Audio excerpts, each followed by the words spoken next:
Komisi Pemberantasan Korupsi atau KPK dikabarkan menetapkan Sekretaris Jenderal Partai Demokrasi Indonesia Perjuangan atau PDIP, Hasto Kristianto sebagai tersangka. Hasto menjadi tersangka dalam perkara dugaan suap terhadap Komisioner Komisi Pemilihan Umum terkait pergantian antar waktu yang juga menjerat ex-calon anggota legislatif PDIP Harun Masiku. Dilansir dari kompas.com, kabar itu dibenarkan sumber Kompas.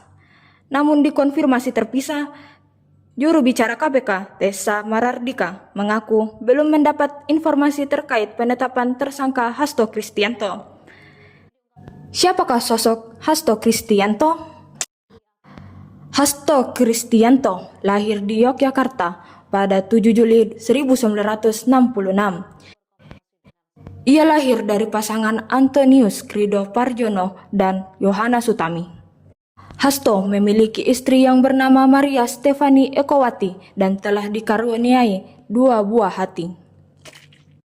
Semasa SMA di Kolase de Brito, Hasto Kristianto mulai membaca buku-buku politik sejalan dengan aktivitas saat SMA yang ia lalui dengan berbagai macam organisasi. Tahun 1985, Hasto Kristianto berhasil menjadi mahasiswa Universitas Gadjah Mada atau UGM Fakultas Teknik Kimia.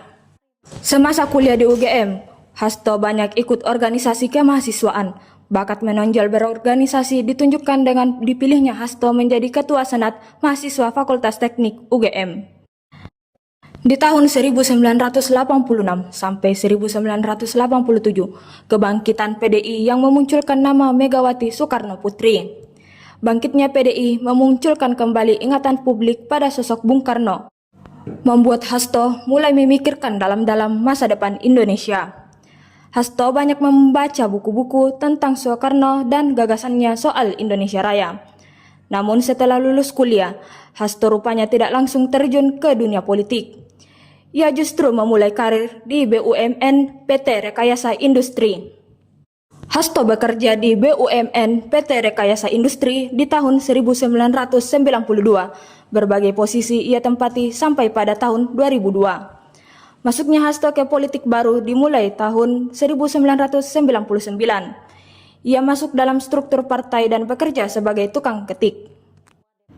Setelah lulus S2 tahun 2000, ia total masuk ke partai dan berkarir di PDI Perjuangan. Pada tahun 2004, Hasto Kristianto terpilih menjadi anggota DPR RI dari daerah pemilihan Ngawi, Magetan, Ponorogo, Pacitan, Trenggalek, Jawa Timur. Posisinya sebagai sekjen kini tidak langsung didudukinya. Setelah sekjen sebelumnya, Djahjo Kumolo diangkat sebagai Menteri Dalam Negeri. Ia pun menggantikan sebagai pelaksana tugas. Pada Kongres 4 PDIP 2015, Hasto Kristianto ditunjuk secara resmi sebagai sekjen PDI Perjuangan. Download Tribun X sekarang, menghadirkan lokal menjadi Indonesia.